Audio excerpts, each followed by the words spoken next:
আসসালামু আলাইকুম। রাতের বাজে এখন 11টা।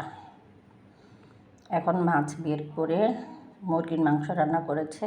বলেছে মা, কালকে তো পহেলা বৈশাখ গেছে, মাছ খাইনি, আমরা বাইরে থেকে খেয়ে এসেছি, তো আজকে একটু মাছ বের করে ভাজো, ভেজে তারপরে আমরা গরম গরম ভাত দিয়ে খাবো, পান্তা দিয়ে খাবো না, এটা আলাদা একটা টেস্ট লাগবে।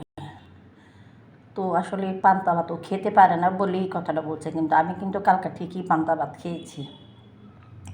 তো এখানে আমি মাছ ভাজি করলাম, পেঁয়াজ কাঁচামরিচ ফ্রাই করেছি, তারপরে শুকনো মরিচ এখানে ভেজে এটার উপরে রেসিপি সুন্দর করে আমি সাজিয়ে দিয়েছি, যাতে দেখতে সুন্দর হয়, খেতেও ভালো লাগে।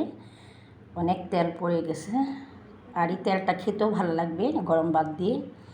আশা করি যে আমার ভিডিওটা দেখবে তারও ইচ্ছে করবে যে এরকম গরম গরম ভাত দিয়ে এরকম করে মাছ ফ্রাই করে কাঁচামরিচ পেঁয়াজ ফ্রাই করে শুকনো মরিচ ভাজা খেতে ভীষণ স্বাদ।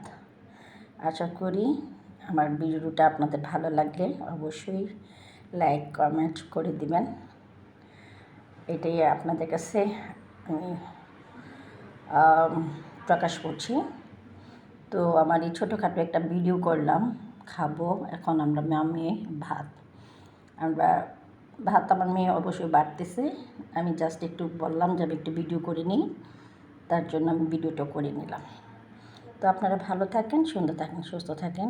আসসালামু আলাইকুম রহমতুল্লাহি ওয়া বারাকাতুহু।